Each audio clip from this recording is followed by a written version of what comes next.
যা অনেক করেছিস আজকে। এই নে বই, তোর জন্য হুমায়ুন আহমেদের অপেক্ষা। বলেই তার হাত থেকে বালতি নিয়ে বইটা দিল। বই পেয়ে মৈত্রীর মনটা একটু ভালো হয়ে গেল। না, কিছু তো ভালো হলো। সে একটু হাসলো। শতক বলল, খারাপ লাগছে? ভিজে গেছিস তো, ড্রেসটা পাল্টে নে, বাড়ি গিয়ে ঠান্ডা লেগে যাবে। বলেই বালতিটা সহস্রে রুমে নিয়ে গেল। বাইরে বাতাস, কাপড় দেয়া যাবে না, অন্য ব্যবস্থা করতে হবে। মৈত্রীও চলে যাচ্ছিল। মেজম্মার সাথে দেখা হলে সে বলল, হয়ে গেছে?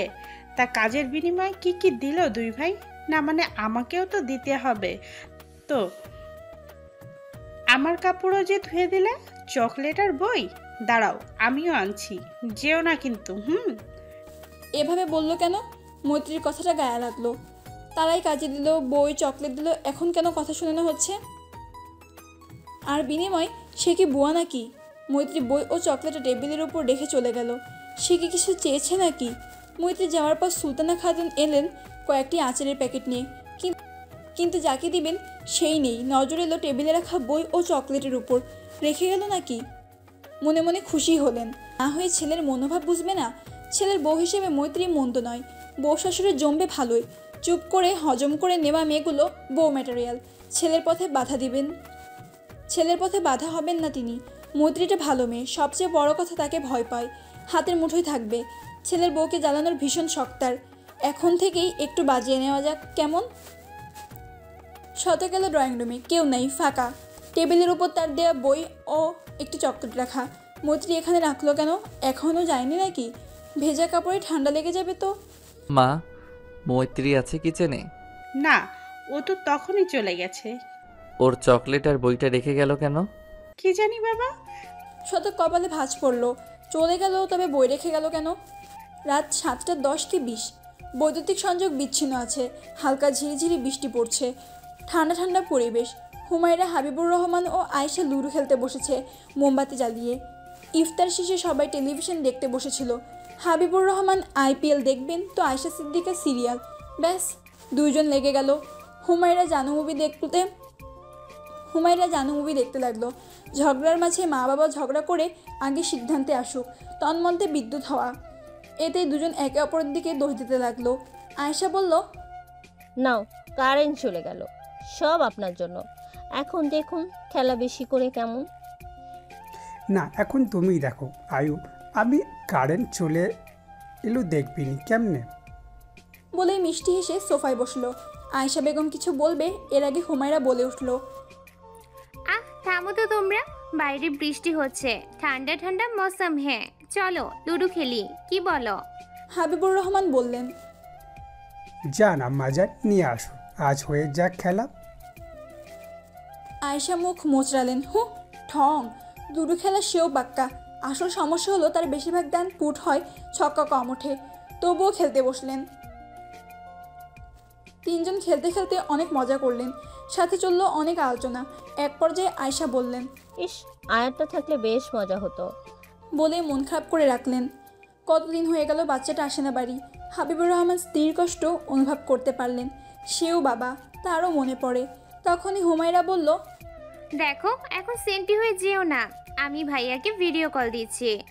আচ্ছা আব্বু, তোমার ফোনটা দাও তো। হাবিব দিল। হুমা ঝটফট করে ফোন করে অনলাইনে আসতে বলে ভিডিও কল দিল। রিসিভ করে কথা বলতে শুরু করলো।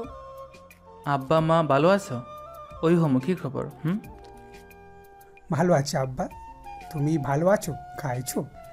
আমিও ভালো আছি, আর খেয়েছি। তোমরা খেয়েছো? হুমায়রা বলল, না আমরা খাইনি, কারেন্ট চলে গেল যে, লুডো খেলছিলাম। তোমায় অনেক মিস করছি, কবে আসবে? হাজার ভাইও তো এসেছে। তাই আসবো শীঘ্রই, সারপ্রাইজ দেব হুট করে এসে, কেমন? এমনই টুকটাক অনেক কথা বলে ফোন কেটে দিল। ভিডিও কলে কথা বলে তৃপ্তি হয় নাকি? হাবিবুর রহমান বললেন, একটা কথা বলাই হয়নি তোমাদের। আজ মৈত্রীর জন্য একটা প্রস্তাব এসেছে। ছেলে দুলাভাই আমার কলিগ, ছেলেটা সেনাবাহিনীর চাকরি করে।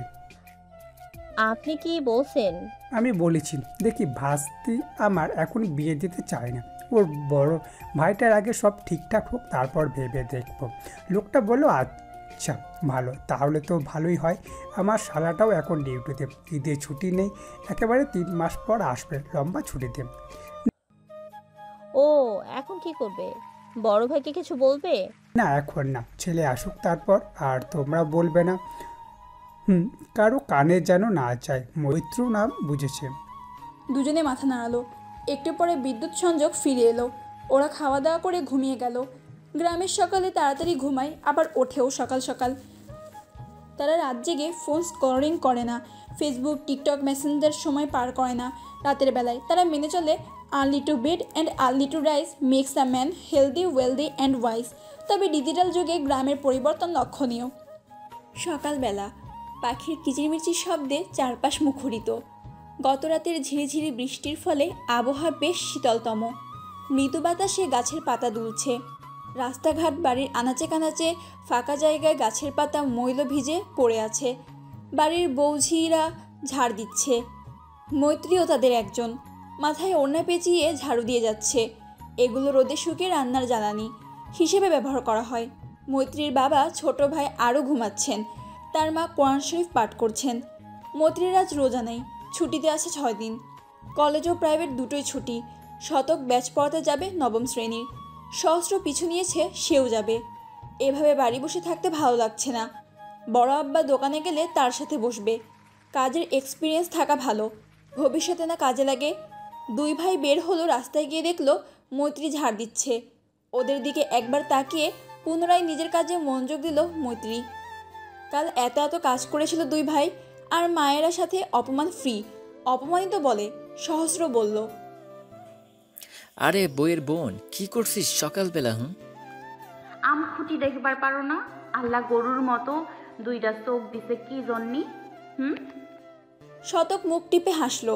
বাদর দুটো নর্মালে কথা কম বলে, শুধু ঝগড়া। সহস্র চোখ দুটো বড় করে বলল, এই শালে কি কইলি? আমার চোখ গরুর মতো, তোর চোখ ডাইনির মতো। 100 ভাই দেখো মুখ খারাপ করলো, 100 ভাই দেখো মুখ খারাপ করলো, কিন্তু আমি কিছু কইলে খবরদার দোষ দিবা না। আর তোমার ভাইরে নিয়া কাইটটা পড়ো, আমার কাজ আছে। এমনি মেজাজ গরম। শতক ভাইকে চোখ রাঙানি দিল। এতে কাজের কাজ কিছুই হলো না। ভাই, ও তো আমার শালি হয়, তাই ইটস নট এ মুখ খারাপ। আর তোর গাইল যে চকলেট দিলাম ওইটা ফেরত দে। তুই আমার চকলেট খাওয়ার যোগ্যই নস, দে। বলেই হাত পাতলো। কালকের মেজম্মার কথা এমনিই ভোলেনি, তারপরে এই কথা। মৈত্রী রেগে গেল। রেগে গেলে তার কান্না পায়, কথা আটকে আসে। তবুও কান্না কানায় গলায় বলল, তো যে যোগ্য তাকে দে না। তোর চকলেট আমি নেইও নাই, তোদের বাড়িতেই রাইখ খাইছি। এত খাটাইয়া এখন অপমান করিস? যা, আমার বাইয়া পাও, কোনো কাজ করবো না তোদের। কথা বলতে তার গলা কাঁপছিল, চোখে পানি জমছিল। কথা শেষ করে চোখের পানি মুছে নাক টানতে টানতে ঝাঁটাটা জোরে মাটিতে ফেলে চলে গেল। শতক মৈত্রী মৈত্রী বলে ডাকলো, শুনল না। বাড়ির ভেতরে ঢুকে গেট আটকে দিল। কথা বলবে না সে। সহস্র আহমুখ হয়ে দাঁড়িয়ে রইল। সে তো মজা করে বলল, এর আগেও মজা করেছে এমন। সিরিয়াসলি নেইনি, পাল্টা জবাব দিত। শতক সহস্রকে ধমক দিল, দিলি তো রাগিয়ে। কেঁদে ফেলল, কষ্ট পেয়েছে বোধ হয়। আর তোর চকলেট কাল নেয়নি, রেখে গেছে। যে যোগ্য তাকেই বেশি করে খাওয়াস। ভাই আমি তো। চুপ, কথা বলবি না আমার সাথে, সব সময় বেশি বলিস। বলেই বাইক নিয়ে চলে গেল। সহস্রকে সাথে নিয়ে গেল না। সহস্র দাঁড়িয়ে থাকলো। কি হলো এসব? ভাই মৈত্রী রেগে গেল কেন? এখন কি মজা করাও যাবে না বাবা? সেও রেগে গেল। মৈত্রীর ঝাঁটা লাথি দিয়ে দূরে ফেলে দিল। জড়ো করা পাতা ছড়িয়ে দিল। শালি। দুপুরে মতিউর রহমান ছোট মাছ, লেয়ার ও তরি তরকারি কিনে পাঠিয়েছেন। তার আসার সময় নেই, দোকানে ভিড়। হাবিব আর সহস্র দোকানে বসেছে। কর্মচারীও আছে সেই ফাঁকে। বাজার সেরেছে কয়েকদিনের। খাদিজা বেগম মাছ করছেন। মৈত্রী ও বাঘিনী পাশে বসে। মৈত্রীর ছোট মাছ করতে ভালো লাগে না। বাঘিনী মিয়াও মিয়াও করছে। আরও বারান্দায় দোলনায় দোল খাচ্ছে ও ছড়া কাটছে। দোল দোল দুলুনি, আরুর মাথার চিরুনি। বাবা দড়ি বেঁধে দোলনা বানিয়ে দিয়েছে বারান্দায়। একটু পর হুমায়রা ও তার মা এলো। এত মাছ একলা করতেছো কেন? আমারে ডাকলেই হতো। মিঠু যা, আর একটা বটি আর ফিরান। আনছি ছোট মা। বলে দৌড়ে গেল আনতে। আরও হুমাকে দেখলো হাতে লুডুর পাতা ও গুটি। সে বলল, হুমাপু তুমি আমায় লুডো খেলতে নিবে? আমি তোমাকে দোলনায় চলতে দেব। হুমা হেসে বলল, দড়ি কে বাঁধলো? আব্বা। মৈত্রী বটি ও ফিরা এনে ছোট মাকে দিল। খাদিজা ও আয়শা আলাপ করতে করতে মাছ কুটতে লাগলো। হুমার কাছে এগিয়ে গিয়ে লুডোর কাগজ বারান্দার মেঝেতে ফেলে গটি দিল। আরও দোলনা থেকে সুরসুর করে নেমে সুরসুর করে হুমারার পাশে বসে পড়ল। মানে সেও খেলবে, পারুক বা না পারুক। হুমা আস্তে আস্তে বলল, যেন বড় মা শুনতে না পায়। সকালে কি হইল? ওভাবে কান্দিলা কেন? হাজার ভাই কিছু বলছে না? 100 ভাই এমনভাবে বলল যেন আজ ওর একদিন নয়তো ওদের 12 মাস। মৈত্রী শান্তভাবে বলল, তুই কেমনে জানলি এমনি? তুই কেমনে জানলি কেমনে? হ্যাঁ, কে কইল? ওই হাজারের বাচ্চা? না তো, শতক ভাই বলল স্কুলে। এখন বলো না কি হইছে, কান্দিছিলা কে? তোর শতক ভাইকেই জিজ্ঞেস কর গিয়ে, এখন আর কথা কবি না, দিবনি পিঠের উপরে হুমু। হুমর কথা বলল না এ ব্যাপারে। খেলা চলতে লাগলো। খেলায় ছোট আরও হলো দুধ ভাত, এতেই খুশি সে। তৃতীয়বার শেষে চতুর্থবার খেলার প্রস্তুতি চলছে। এবার দুজনের মাও খেলছে। মাছ কোটা ধোয়া ও ফ্রিজে রাখা শেষ। খেলা প্রায় শেষের দিকে। তখনই আগমন ঘটল শতক ও সহস্রের। দুজনের লুঙ্গি পরিহিত, গায়ে গেঞ্জি। সহস্র হৈ হৈ করে উঠল। আর শাশুড়ি মায়েরা লুডো খেলছে জামাইকে রেখে, এটা তো অন্যায়। এই বউ, আমার ডাকবার পারস নাই? ছোট আরও বলল, আমি বউ না। বলেই ছক্কা দিয়ে ঢিল দিল। সহস্র ক্যাচ করে নিল ছক্কা। খাদিজা বললেন, এরকম কিপটা ছেলের লগে মাইয়া বিয়া দিতাম না, যে খালি হাতে ড্যাং ড্যাং কইরা শ্বশুর বাড়ি আইছে। আরে শাশুড়ি আম্মা চান, আগে বউ দাও, তারপর না হাত ভরা মিষ্টি পাইবা। আগে মিষ্টি আনলে পাশে মায়া না দিলে আমার তো লস প্রজেক্ট। আয়েশা খাতুন বললেন, এইরকম সুবিধাবাদী ছেলের সাথে মাইয়া দিতাম না, আপনি বরং রাস্তা মাপেন। শাশুড়ি গো, আপনার হাত ধরিয়ে কই, এবার মায়া না দিলে দেশে থাকবার নয়। সবাই হেসে উঠল তার গান শুনে। হাসল না মৈত্রী। মৈত্রীর গোমরা মুখ দেখে শতকের হাসি থেমে গেছে। সে সহস্রের পিঠে চড় মারল। সহস্র পিঠ ডলতে ডলতে কিছু বলবে, এর আগেই মৈত্রী বলে ফেলল, মা খেলবে তোমরা? ছক্কা আমার কাছে, আমি না দিলে দিতাম না। আয়েশা বলল, এখানে বয়, আমি আর খেলবো না। বলেই উঠে গেল। সহস্র সেখানে বসে ছক্কা দিল। মৈত্রীর পেছনে দাঁড়ালো শতক। মৈত্রী উঠে গেল। সেখানে শতক বসলো। হুমায়রা বলল, মিঠুপু খেলবে না? খাদিজা বেগম বললেন, এখানে বয় মিঠু, আমি উঠি। না, উঠো না, আমি খেলবো না, তোমরাই খেলো, অনেকক্ষণ খেলছি। বলেই উঠে গিয়ে দোলনাটায় বসলো। খাদিজা বেগম বসলেন না। বাচ্চারা খেলুক, গরুকে খেতে দিতে হবে, খেয়ার কাটা নেই। ওরা তিনজন খেলা শুরু করলো। আয়েশা বেগম বাড়ি চলে গেল। ফাঁকা বাড়ি, চোর না আবার দাওয়াত খেতে আসে। আরও দুধ ভাতই খেলছে, তার গা ঘেঁষে বিড়াল শুয়ে। শতক মৈত্রীকে দেখে নিজ দান দিয়ে লুডোর গুটি দিতে দিতে বলল, মিঠু। শতক ভাই সচরাচর মিঠু বলে না, মৈত্রীই ডাকে। সবাই মিঠু ডাকে। আজ মহাশয় বললেন, তাও ভালোভাবে। বলো, শুনছি। রাগ করে আছিস? আচ্ছা সরি, হাজারকেও বকেছি, ও সরি বলবে। কিরে বল সরি। সরি। সহস্র কখনো সরি বলতো না, সাথে আবার সরি বলতে হবে? ঢং! কানের নিচে একটা দিলেই তো হতো। তবুও বলল, ভাই অনেক বকেছে, সরি বলতেই এখানে আসা। সে তো বড় আব্বার দোকানে ছিল, ভাই ফোন করে ডেকে এনেছে সরি বলার জন্য। মৈত্রী বলল না। তোমরা সরি বলবে কেন? তোমাদের দোষ নেই, আমারই ভুল হয়েছে এখন। আসলে মেজাজটা খারাপ ছিল, সরি হাজার ভাই। সত্যি ওদের কোনো দোষ তো নেই, ওরা তো কিছু বলেনি। মেজম্মার রাগ এদের উপর দেখিয়েছে, বেচারা। না, একদম ঠিক করেছে। কতগুলো কাপড় কাচতে হলো, তার নিজের কাপড়ই মা ধোই। সহস্র খুশি হলো। আমি আবার কারোর উপর রাগ করে থাকতে পারি না, বুঝলি? যা, মাফ করে দিলাম। শালা! মৈত্রী বলে জিভ কামড় দিল। শতক চোখ বড় বড় করে তাকালো। গালি দিল না, সহস্র রেগে গেল। কি করলি? মৈত্রী ভয় পেল না, বলল, কানে খাটো, তুমি বলবার পারলে আমিও পারি। ওই তোর বোনরে বিয়া করুম দেখা আমি তোরে শালি কই, তুই কেন শালা কইবি? তুই কি আমার ভাইরে বিয়া করবি নাকি বল? মৈত্রী লজ্জা পেল বেশ। সে কি অত ভেবে বলেছে নাকি? মুখ ফুসকে বেরিয়ে গেছে। শতক হতভম্ব হয়ে গেল। বাহ, কি লজিক তার ভাইয়ের। সে মৈত্রীর দিকে তাকালো। লজ্জা পাচ্ছে কি? মৈত্রী উঠান থেকে ছোট লাঠি এনে সহস্রকে মারতে লাগলো। সাথে যোগ দিল আরু। শতক আরুকে কোলে টেনে নিল, সহস্র দৌড়ে পালালো। মৈত্রী তাকে ধরতে না পেরে বিড়বিড় করে গালি দিল কয়েকটা। হুমায়রা হাসতে হাসতে শেষ, গড়াগড়ি খাওয়ার অবস্থা। খাদিজা বেগম এদের চেঁচামেচি শুনে এগিয়ে এলো, বাচ্চাদের হাসতে দেখে আবার কাজে লেগে পড়ল। শতক আরুকে কোলে নিয়ে বাড়ি থেকে বের হওয়ার পথে ধীরে মৈত্রীকে বলে উঠল, কিরে, বিয়ে করবি আমায়? মৈত্রী ঠায় দাঁড়িয়ে রইল, নড়ল না, চলল না। দোকানে ভিড় একটু কম আছে, এখন হাবিব এলোমেলো কাপড় গুছিয়ে রাখছে। মতিউর রহমান কাস্টমারের থেকে টাকা নিয়ে ক্যাশ রাখলেন। আপাতত কেউ নেই, এমন সময় কেউ ডেকল। বরাব্বা। মতিউর রহমান মাথা তুলে দেখলেন, আরে মেজো আব্বাজি, ভালো আছো? ভালো। বলেই পেছনে ইশারা করলো। মতিউর রহমান দেখলেন পেছনে একটা বোরকা পরিহিত মেয়ে। তিনি ঝট করে আয়াতের মুখের দিকে তাকালেন। আয়াত ইশারায় হ্যাঁ বোঝালো। মতিউর রহমান বাম পাশে তাকালেন, হাবিব এদিকেই তাকিয়ে আছে। তাকে অনুসরণ করে আয়াত ওদিক তাকালো। তার চোখ দুটো আপনি আপনি বড় হয়ে গেল, মুখ থেকে আপনি আপনিই বেরোয় গেল। আব্বা। হাবিবুর রহমান কিছু বলল না। পেছনের বোরকা পরিহিত মেয়েটি আয়াতের শার্টের কোণা চেপে ধরেছে। সে সেদিকেই তাকিয়ে, তাকে অনুসরণ করে মতিউর রহমানও আয়াত সেদিকে তাকালো। ইফতার শেষ, বেশ কিছু সময় পেরিয়ে গেছে। আজকে ইফতার ভিন্ন ধরনের। কারো ইফতারে মন ছিল না। সকলেই মৈত্রীদের বাড়িতে।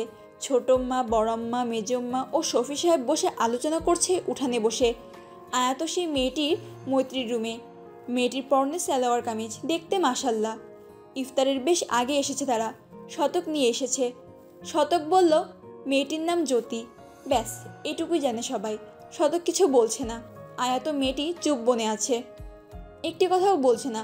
শতক শুধু বলল সবার উদ্দেশ্যে, কোনো কথা নাই, চুপচাপ থাকো সবাই। বড়াব্বা আসলে সব বলবে, ও কথা হবে। ইফতার করে শতকও বেরিয়ে গেল। মৈত্রীর রুমের জোড়া সোফায় বসে আছে দুজন। মৈত্রী, হুমা, সহস্র ও খুশবু খাটে বসে। সহস্র তো বারবার বলতে লাগলো, আয়াত ভাই কাহিনী কি কয়া ফেলা চলতে, বিয়েটা করছনি? আয়াত কিছু বলল না। জ্যোতি মাথা নিচু করে রেখেছে, বড় ওড়না মাথায়।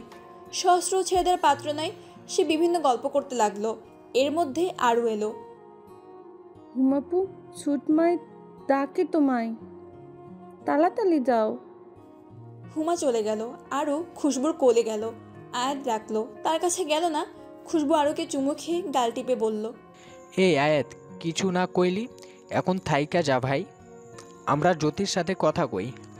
তোর চোপা দেখবার মন চাইতাছে না, ফুট। সহস্র বলল, এতক্ষণে ঠিক কথা কইছো বড় ভাই। আয়াত গেল না। এরই মধ্যে শতক এলো হাতে চকবার। সবাইকেই দিল একটা একটা করে, ছোট্ট আরুকেও দিল। শুধু বাদ গেল আয়াত। হুমুরটা আগেই দিয়ে এসেছে। মৈত্রীর পাশে হুমুর জায়গায় বসে চকবারে কামড় দিল। সবাই এটা ওটা কথা বলতে লাগলো। ভালোই জমে গেছে আড্ডা। জ্যোতি সবাইকে দেখছে, কি সুন্দর ভাই বোনদের মিলবন্ধন। ছোট আরও কিছু বলছে না, তার চোখ ছোট ছোট হয়ে গেছে, ঘুম ধরেছে বোধহয়।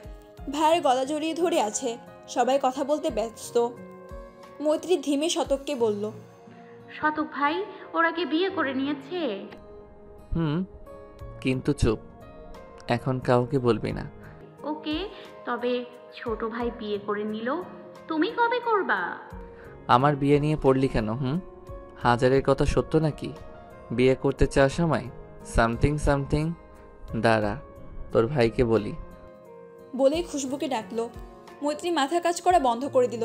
কি করবে? এ তো ককে কানাডা বানিয়ে ঢোল দিচ্ছে। সে শতকের মুখটা হাত দিয়ে বন্ধ করলো। এখন কিভাবে বলবে? সকলে তাদের দিকে তাকালো। মৈত্রী ঝটপট হাত জোড়ে চেপে ধরল। 100 ভাই বেশি বেশি হয়ে যাবে কিন্তু। বলে চোখ রাঙাতে দিল, বললে খবর আছে। শতক কিছু বলল না। সে উপভোগ করছে, হার্টবিট ফাস্ট হচ্ছে। সে মৈত্রীর হাতে তালতে আলতো কামড় দিয়ে ঠোঁট ছোঁয়ালো। মৈত্রী হাত সরিয়ে নিল। হাত কাঁপছে কেন? সে কি কারেন্ট খেলো? শতক ভাই এটা কী করলো? সে যথেষ্ট প্রাপ্তবয়স্ক। সে বিছানা থেকে নেমে চলে গেল রুমের বাইরে। কেউ কিছু বুনা। খুশবু চোখ পাকালো শতককে। শতক মিষ্টি হাসি দিল। রাত 9টায় এলেন মতিউর রহমান ও হাবিবুর রহমান। সকলে মৈত্রীদের বাড়িতে বসার ঘরে বসলেন। জায়গা সংকুলন হওয়ায় মৈত্রী ও হুমা দরজায় দাঁড়িয়ে আছে। মতিউর রহমান আয়াত ও জ্যোতির দিকে তাকালো, তারপর বলতে শুরু করলো, জ্যোতির মা মারা যায় 5 বছর বয়সকালে। ওর দাদা ওর বাবাকে দ্বিতীয়বার বিয়া করায়। বেশ চলতেছিল, ওর সৎ মা ভালোই বাঁচত। কিন্তু সৎ মায়ের বাচ্চা হওয়ার পর আর ভালো বাঁচত না। একটা ভাই আর বোন সৎ মায়ের পক্ষের।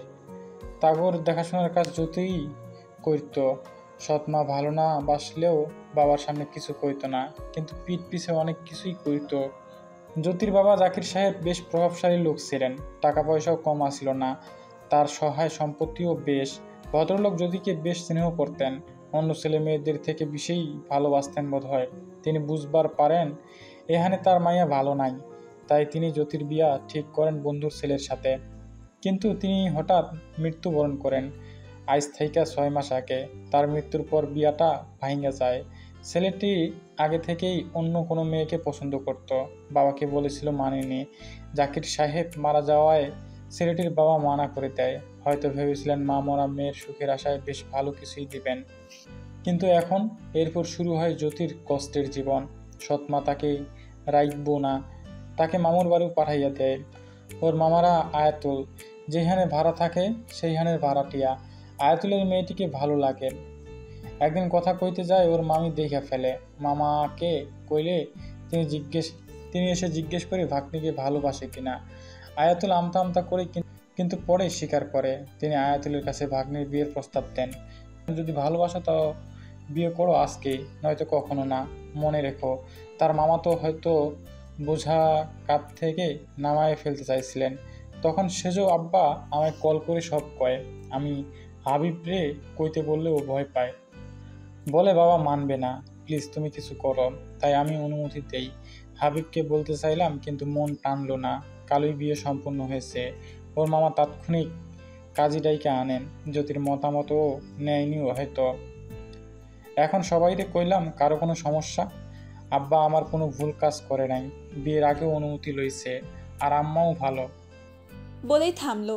সকলে মতিউর রহমানের দিকে তাকিয়ে অবাক হয়ে।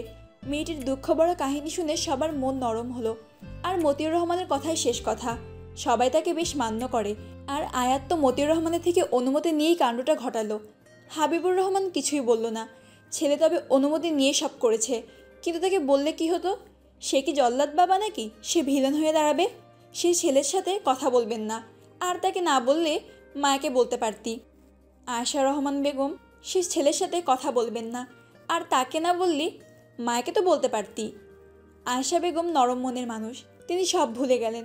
ছেলে ভয় পেয়ে বলেনি হয়তো, তাই কি তিনি নারাজ থাকবে নাকি? মৈত্রী হুমা দরজা দাঁড়িয়ে আছে, খুশবুর কোলে আরও ঘুমিয়ে আছে। শতক শান্তভাবে বসে। সে আগেই সব জানতো। বড় আব্বা তাকে সেদিন রাতেই বলেছিলেন। সহস্র হাঁ করে দেখছে সব কিছু। কি সিনেমাটিক! এত তাড়াতাড়ি আয়াত বউ পেয়ে গেল, অথচ সে সিঙ্গেল। খাদিজা, সুলতানা, শফি সাহেব চুপচাপ। মতিউর রহমান উঠে আয়াত ও জ্যোতির কাছে দাঁড়ালেন। আয়াত মাথা নিচু করে রেখেছে, তার কিছু করার ছিল না। আর কিছু মাথায়ও আসেনি। জ্যোতি মাথা নিচু করে কাঁদছে। মতিউর রহমান জ্যোতির মাথায় হাত রাখলো। তার মৈত্রী বয়সী হবে মেয়েটা। জ্যোতিকে জোরে কেঁদে ফেললো। মতিউর রহমান বলল, আজ থেকে আপনি আমার আরেকটা আম্মা, কান্দেন না। আর হাবিব, তোর কোনো সমস্যা আছে ওদের নিয়ে? হাবিব মাথা নেড়ে বলল, না ভাইয়া। তাইলে মুখ অমনি বানাইয়া রাখছস কে? একটু হাস, শ্বশুর মশাই হয়ে গেলি যে। হাবিবুর রহমান হেসে ফেলল, সাথে সবাই।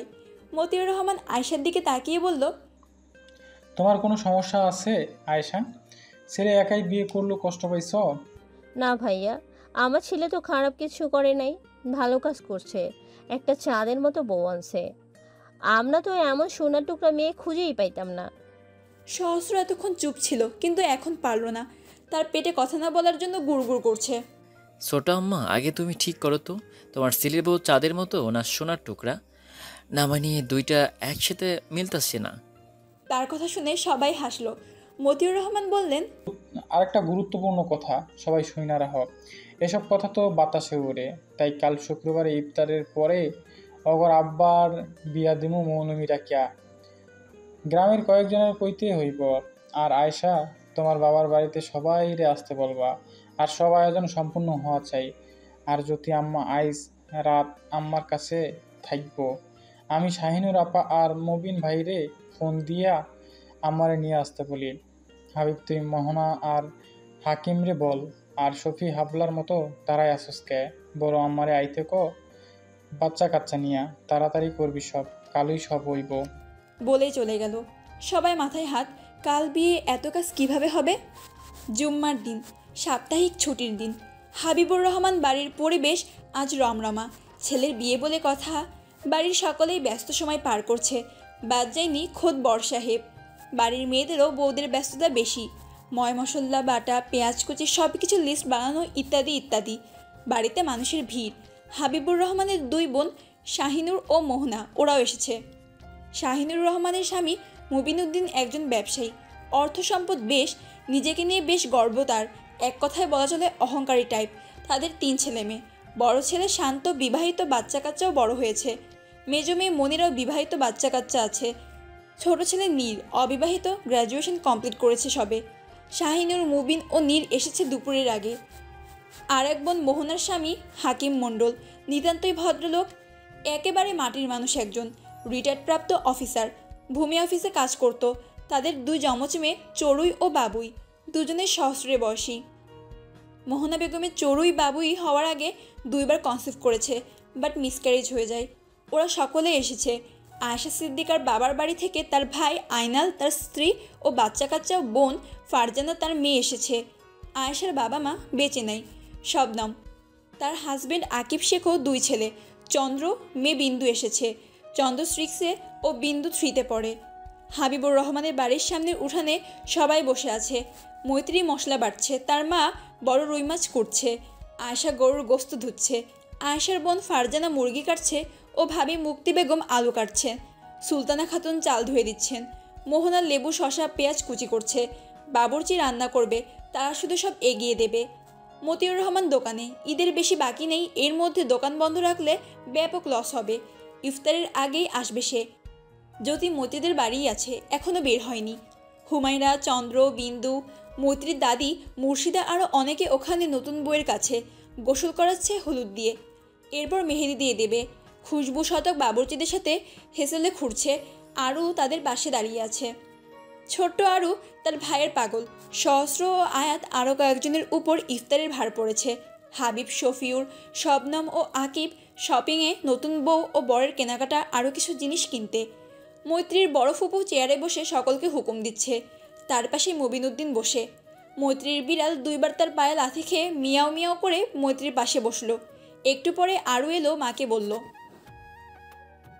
মা, ভাই মাটি খুলতে দেয় না, তুমি একটু বলো। ও মা। খাদিজা বেগম বিরক্ত হলেন। মাছের আশনা লেগে যায় আরুর। তিনি ধমক দিলেন, আরু চুপ করে গেল। শাহিনুর আরুকে ডাকলো। ছোট্ট আরু গেল না। খাদিজা, নাতি নাতনি পালন বয়সে তুমি বাচ্চা পাল্টাছ। মাহির ঠিক বসে বিয়া দিলে ওর চেয়ে বড় নাতি নাতি পাইতো। হঠাৎ বলে উঠলেন মুবিন সাহেব। বলেই উঠে উঠানের বাইরে চলে গেল। খাদিজা বেশ লজ্জা পেল। বাড়ি ভর্তি মানুষ, বাচ্চা কাচ্চা, সবাই শুনল। কেউ কেউ হাসছে। তিনি কিছু না বলে মাথা নিচু করে মাছের চাকা বানাচ্ছে। মাছের সম্পর্কে দুলাভাই হয়, তাই বলে সবার সামনে এভাবে বলবে? মৈত্রীর চোখে অশ্রু ভিড় করলো। এরই মধ্যে শাহিনুর বললেন, তুমি কি কাজটা ঠিক করলা খাদিজা? বাচ্চা নষ্ট করলেও পারতা। কেমন একটা ঘটনা। আরে শবনমের ছেলে মেয়েও তো অনেক বড় অধ্যায়িকা। বাচ্চা নেওয়ার এত শখ থাকলে আগে নিতে পারতা। আমার তো মনে হয় মাই এই লজ্জাকর পরিস্থিতির জন্যেই বিয়া শাদি করতেছে না। দেখ, ওর ছোটো ভাই বিয়া করলো, ও কবে করবো? বুড়া হইয়া যাইতেছে তো। মিঠুনও তো বিয়ার বয়স হয়েছে নাকি? তোমা করে আরও বাচ্চা নেওয়ার শখ আছে। বলেই থামলেন। খাদিজা বেগমকে তিনি পছন্দ করেন না। ভাইয়ের সাথে তার ননদের বিয়ে দিতে চেয়েছিলেন, কিন্তু মা সাফ মানা করে দেয়। সে ভালো সংসারী বউ আনবে। ভাইয়েরও মত ছিল না। এই নিয়ে শ্বশুরবাড়ির লোক তাকে একটু একটু কথা শুনিয়েছিল। তারপর থেকে মতিউর ও খাদিজা অপছন্দের তালিকায়। এইরকম পরিস্থিতিতে খাদিজা বেগম লজ্জায় বাখারা, চোখে তার অশ্রু। আরও অত কিছু বুঝলো না। সে শুধু দেখলো বড় ফুপুর কথায় মা কাঁদছেন, তাই সেও কেঁদে দিল। খাদিজা বেগম মাছ কাটা শেষ করলো। সে সেগুলো সুলতানাকে দিয়ে আরুকে নিয়ে বাড়ি চলে গেল। দেখলো না গেটের একপাশে খুশবু দাঁড়িয়ে, সে আরুকে নিয়ে আসছিল। মৈত্রী ঠায় বসে, তার গাল দিয়ে অশ্রু গড়িয়ে পড়ছে। সে ওড়না দিয়ে মুখ মুছে নিল। বোনটা আমার, তাকে পালতেছি আমরা, খাইতেছে আমাদের আব্বারটা। বাইরে যাইতেছে আমাদের সাথে। আমাদের লজ্জা লাগে না? তোমার এত লজ্জা কই থেকে আসে বড় বুবু? হ্যাঁ, আমার ভাই তোমারে কখনো কইছে যে সে আরুর জন্য বিয়া করতেছে না? হ্যাঁ, আমার আর ভাইয়ের কলিজা আমার বই, লজ্জা না? আমার মায়ের আরও বাচ্চার শখ থাকলে থাকবো, আমার আব্বার যথেষ্ট আছে বাচ্চা মানুষ করার। তোমার বাড়ি কোন দিন যাইতে হইব না, তাই লজ্জা পাইও না। বলে শক্ত হয়ে পাটায় মশলা পিষতে লাগলো। শাহিনুর রহমানের মনে হলো মেয়েটা তাকেই পিষছে। খুশবু কিছু বলবে ভাবছিল, কিন্তু তার আগেই বনে ছক্কা মেরে দিল। তাই মহিলাদের ভিতর না গিয়ে বাড়িতে গেল। মাকে সামলানো যাক। শাহিনুর উঠে দাঁড়িয়ে এগিয়ে গেল। এক চর মারবো বেয়াদব, বড়দের সাথে কিভাবে কথা কইতে হয় জানিস না? মতিকে বলতে হয়েছে তার মেয়ে বড়দের সম্মান দিতে জানে না। মৈত্রী ভয় পেল না, সে ভুল কিছু বলেনি। সুলতানা চুপ করে থাকলো না। বড় আপা, মৈত্রী ভুল কিছু বলেনি। আপনি বড় ভাবিকে এভাবে অপমান না করলেও পারতেন বাড়ি ভর্তি মেহমানের সবার সামনে। আর সে ভুল কি করেছে? অনাকাঙ্ক্ষিতভাবে বাচ্চাটা এসে গেছে, এটা কোনো ভুল না, তাদের পার্সোনাল ব্যাপার। বাচ্চা তাদের, দায়িত্ব তাদের, সিদ্ধান্তও তাদের। ওদের তো কোনো সমস্যা নেই। বড় ভাই চাইলে আরও 10টা বাচ্চা পালন করতে পারে। আমার শ্বশুরমশাই মারা যাওয়ার পরে তিনিই আপনাদের ভাই বোনদের মানুষ করেছেন। আর আমার শবনম, শতক, নাহিদ সবাইকে পেলেছে। তাই কথাবার্তা একটু সাবধানে বলবেন। বলেই মাছ লবণ দিয়ে পরিষ্কার করতে লাগলো। মৈত্রী মেজম্মার দিকে তাকালো। অসাধারণ মানুষ তিনি, শুধু তার সাথেই সব মাসলাদার। আর কোনো কথা হলো না, সবাই কাজে লেগে পড়ল। শাহিনুর উঠে চলে গেল, দেখে নেবে এই সুলতানা ও মিঠুকে। ইফতার শুরুর একটু আগে এলেন মতিউর রহমান। এসেই বিয়েবাড়ির সব কিছু তদারকি করলেন। রান্নাবান্না সব কমপ্লিট, সকলেই ইফতার রেডি। সুলতানা বেগম তাকে দেখে এগিয়ে গেলেন। দুপুরের ঘটনা বলতে ভুলল না। খাদিজা এখনও আসেনি এ বাড়ি, সেই যে গেছে। আয়েশা গেল, হাবিব গেল, সেও গিয়েছে, আনতে পারিনি। আর খুশবু বাড়িতে। আর মৈত্রী এখানেই কাজ করেই যাচ্ছে, বাড়ি গিয়ে গোসল করে এসেছে। মতিউর রহমান সব শুনে বাড়ি গেলেন। খাদিজাকে ডেকে গোসলে গেল, আরও ভাইয়ের কোলে। ঘরে 2 ভাই বোন কার্টুন দেখছে।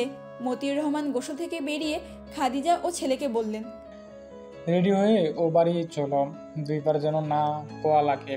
ছোট ভাইয়ের ছেলের বিয়ের দায়িত্ব আছে না, ওরা কষ্ট পাইব না। কেউ কিছু বললে আমি আছি, চলো। বলে নিজে আরুকে কোলে নিয়ে চুমু খেলো।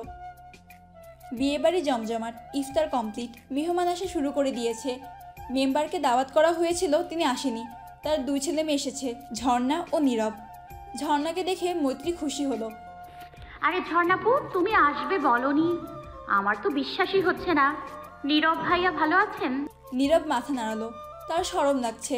সবাই পাজামা পাঞ্জাবি পরেছে, শুধু সেই জিন্স প্যান্ট, তাও প্যান্টের হাঁটুর কাছে ছেঁড়া। যদিও তার কাছে স্টাইল। মাহিদ, শতক, সহস্র মৈত্রীর পাশেই দাঁড়ালো। সে বলল, ভালো আছি, তুমি কেমন আছো? সুন্দর লাগছে তোমাকেও এই পিচ্চিটাকে। বলে আরও গাল টেপে দিল। মৈত্রী বলল, ভালো আছি, বসুন না আপনারা। শতক মৈত্রীকে দেখলো। এতক্ষণ তো গোমরা মুখে ছিল, এখন হাসছে। এই গুন্ডারে কেমন চেনে সে? খুশবুর দিকে তাকালো। খুশবু বলল, নীরবের বোন ঝর্ণা ওর বান্ধবী, একই কলেজে পড়ে। ঝর্ণা আয়াতের ক্লাসমেট ছিল। ওর সাথে এই ঝর্ণার বন্ধুত্ব কেমনে ভাই? আর এই গুন্ডার সাথে কথা আমি কিন্তু সহ্য করব না। খুশবু ভ্রু কুচকে তাকালো। ভাই কি গুজুর গুজুর ফুসুর ফুসুর করছো দুজনে? হ্যাঁ, যাও ঝর্ণাপু, নীরব ভাইকে ঘরে নিয়ে বসতে দাও। মৈত্রী বলেই ভাইকে শতকের হাত থেকে টেনে তাকে ভেঙচি কেটে ভাইকে অল দ্য বেস্ট বলে তাদের পাঠিয়ে দিল। সহস্র ওদিক তাকিয়ে থাকলো, সে ক্রাশ খেয়েছে। মৈত্রীকে বলল, তোদের ভাবিকে পায়া গেছি। কাকে? আমার ভবিষ্যৎ বোর্ডে এখনই পটিয়া বিয়া করে ফেলামো। কাজী বাড়িতে আসি তো, তোর বোন আউট, ঝর্ণা ইন। শতক ওর পিঠে চাপড় মেরে বলল, তোর সিনিয়র আপু বল মেরে ভাই। কথায় লেখা আছে সিনিয়র আপু বিয়া করা যাইতো না। মৈত্রী রেগে গেল। তার একমাত্র ভাইয়ের একমাত্র বউকে নিয়ে টানাটানি। হাজার ভাই মুখে লাগাম টানো, তোমার ভাবি হয় সে। সহস্রের কপালে ভাঁজ পড়ে, ভাইয়ের দিকে তাকায়। শতক ভাইয়ের মনোভাব বুঝে মাথা নেড়ে না করে। মৈত্রী দুজনের কাণ্ড দেখে হতাশ। খুশবু ভাইয়ের প্রেমিকা, চোখ সামলে রাখো, নইলে তুইলা নিব। সহস্র ছ্যাঁকা খেলো। তার ভাইদের জন্য আসছে সিঙ্গেল। সব সুন্দর মেয়েদের পটিয়ে নিয়েছে। সে চলে গেল। শতক চোখ বড় করে মৈত্রীর দিকে তাকিয়ে আছে। খুশবুর প্রেমিকা আছে সে জানে না? শালা বলল না। এই তুই সত্যি বলছিস? ভাইকে জিজ্ঞেস কর। বলে চলে যেতে নিলে শতক তার হাত ধরল। আশেপাশে দেখলো কেউ আছে কিনা, না তেমন কেউ নাই, সব বাচ্চা। তুই আমাকে দেখলেই পলাই পলাই করছিস কেন? তুমি কাল কি করছিলে মনে নেই? আমি কিন্তু ছোট নই, জেম্মাকে বলে দিব। এই কি এমন করেছি আমি? একটা চুমুই তো খেয়েছি, তাও হাতে। মৈত্রী রেগে গেল। কি বলছে কি? দেখো আব্বাকে বলে দিব কিন্তু। দে বলে, ভালো হবে। আজই বিয়ে হবে আরেকটা। হাতে একটা চুমু খেয়েছি বলে এমন করছিস? বিয়ের পর দেখিস কত জায়গায় চুমু খাই, তখন লজ্জায় এই বুকেই লুকাবি। মৈত্রীর কান গরম হয়ে গেল। শতক ভাই বিয়ে চুমু, ধ্যাত। সে রেগে শতককে জোরে ধাক্কা মেরে চলে গেল। রাতের পোকা ডাকছে, বাতাস আছে বেশ, কিন্তু আকাশে মেঘ নেই।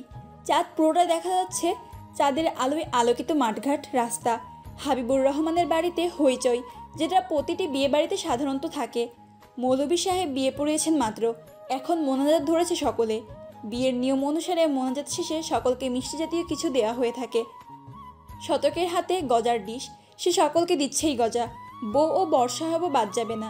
মৈত্রী, চড়ুই, বাবুই, হুমু আরও অনেকে বসে আছে বউকে নিয়ে। অনেক হাসি মজা করছে। জ্যোতি চুপচাপ বসে আছে। তার সাথে কি থেকে কি হয়ে গেল? তার জীবনের মূল্যবান অধ্যায় শুরু আজ থেকে। যে জীবনের সাথে স্বামী ও তার পরিবার জুড়ে আছে। এখন পর্যন্ত কেউ কোনো খারাপ আচরণ করেনি, না কটূক্তি করেছে। সবাই সাদরে গ্রহণ করেছে। শাশুড়ি, চাচি শাশুড়ি, শ্বশুরমশাই, চাচা শ্বশুরমশাই, ননদ, দেবর, ভাসুর সকলে অনেক আদরে রেখেছে। আর আয়াত, সে এক অমায়িক মানুষ। সে যেমন জীবনসঙ্গী চেয়েছে তার থেকে অনেক ভালো। অনেক বছর পর যেন পরিবারের স্বাদ পেল জীবনে। মৈত্রী চুপচাপ বসে আছে। তার ভালো লাগছে না কিছুই। সারাটা দিন কাজের উপর, তার উপর ঋতুচক্র, সব মিলিয়ে তার অবস্থা কাহিল। পুরো শরীর ব্যথা করছে, একটু ঘুম দরকার। খুশবুর কোলে আরও, আর কারো কোলে যাবেই না সে, মায়ের কোলেও না। বাড়ির সবাই ব্যস্ত। বিয়ে পড়ানো শেষে মেহমানদের খাওয়ানো হচ্ছে। বর, বউ, বাড়ির জামাই, আকিব, মুবিন, হাকিম, চন্দ্রবিন্দু, শবনম, চড়ুই, বাবুই, হুমাদেরকে আলাদা খাওয়াচ্ছেন খাদিজা, আয়েশা, মোহনা। মৈত্রীর মা তাকে পরে বসতে বলল, জায়গা সংকুলন না হয়। শতক, সহস্র, নীর, মতিউর, হাবিবুর, শফিসহ আরও কয়েকজন মেহমানদের খাওয়াচ্ছে। বাহির বাড়িতে চেয়ার টেবিল ও তাঁবু টেনে তাদের খাওয়ানোর আয়োজন করা হয়েছে। খুশবু মেহমানদের খাওয়া তদারকি করছে। এখানে মাংস তো ওখানে পোলাও দিতে বলেছে চিল্লিয়ে। ঝর্ণা ও নীরব একসাথে খেতে বসেছে। খুশবু তাদের দিকে এগিয়ে গেল। নীরব ভাই, আপনার পাত তো খালি, এই শতকখানে পোলা দে, আর নীর মাংস আন। না, আনা লাগতো না, আমি আর খাবো না। ওই ঝর্ণার জন্য বইসে আছি। আসলে ওর খাইতে একটু বেশি সময় লাগে। ভাই, ঝর্ণা খুশবুর সামনে লজ্জা পেল বেশ। মানছে খেতে তার বেশি সময় লাগে, তাই বলে ভাই এভাবে বলে দেবে? তাও তাও তার মাহিদের সামনে। মাহিদ যদি তাকে পেটুক ভাবে? সে মাহিদের দিকে তাকালো। সে হাসছে। ছোট আরও মাহিদের হাত ধরে তাকে দেখছে, ভ্রু কুচকে। মাহিদ বলল, সমস্যা নেই ভাই, আস্তে ধীরে ধীরে খাওয়া শেষ করুন। আপনি হাত ধুয়ে আসুন না হয়, আমি আসি এখানে। নীরব কিছু ভেবে চলে গেল। এভাবে বসে থাকা যায় নাকি? নীরব চলে গেলে খুশবু ঝর্ণার দিকে তাকিয়ে দেখল। ঝর্ণা তাড়াতাড়ি লোকমা মুখে পড়ছে। সে মুচকি হেসে বলল, আপনি আস্তে আস্তে খান কেমন, দেখবেন খাবার গলায় না আটকে যায়। আমাদের আরও ধীরে ধীরে খাই, খাবার যেন গলায় না আটকায়। বলেই হাসতে লাগলো। ঝর্ণা কেঁদে দেবে এমন মুখ বানিয়েছে। সবাই পছন্দের মানুষটির সামনে সুন্দরভাবে প্রেজেন্ট হতে চায়। আর সে হাসির পাত্র। 22 বছরের মহিলার সাথে মহাশয় 3 বছরের বাচ্চারা তুলনা দিচ্ছে। টেবিল ভাই, তুমি একটু হাঁ করো, আমি তোমার পেটে ঢুকে যাই। শতক দূর থেকে দুজনের কাণ্ড দেখছে, আবার সবার প্লেটে পোলাও দিচ্ছে। সাদা তার থেকে এত বড় কথা লুকাতে পারলো? মৈত্রী আর ভালো লাগছে না, ঘুমানোর দরকার। আবার খিদেও পেয়েছে। এই মাটাও না সবাইকে বসালো, শুধু সে বেশি হয়ে গেল। সে বাইরে গেল, বাবাকে দেখে দৌড়ে গেল। মতিউর রহমান মাংসের বাটি নিয়ে যাচ্ছে বাহিরে উঠানে। মেয়েকে আসতে দেখে থামলো। কি হয়েছে আম্মা, এমন কইরা দৌড়ান কেন? মৈত্রী হাঁফাতে লাগলো। এইটুকু দৌড়েই সে অস্থির হয়ে পড়েছে। মনে হচ্ছে মাথা ঘুরে পড়ে যাবে। মতিউর রহমান হাত বন্ধ থাকায় শরীরে তাপমাত্রা চেক করতে পারল না। জিজ্ঞেস করলো, আমার কি হয়েছে? শরীর খারাপ লাগতেছে? না আব্বা, খিদা লাগছে অনেক, খেয়ে বাড়ি গিয়ে ঘুমাবো। বলে অসহায়ের মতো তাকিয়ে রইল। আপনি দাঁড়ান, আমি এক্ষুনি খাবার আনছি। বলে তাড়াতাড়ি চলে গেল। গিয়ে শতককে বলল। মৈত্রী ওখানে দাঁড়িয়ে। একটু পর শতক এলো, হাতে প্লেট ভর্তি খাবার। তার হাতে প্লেট দিল।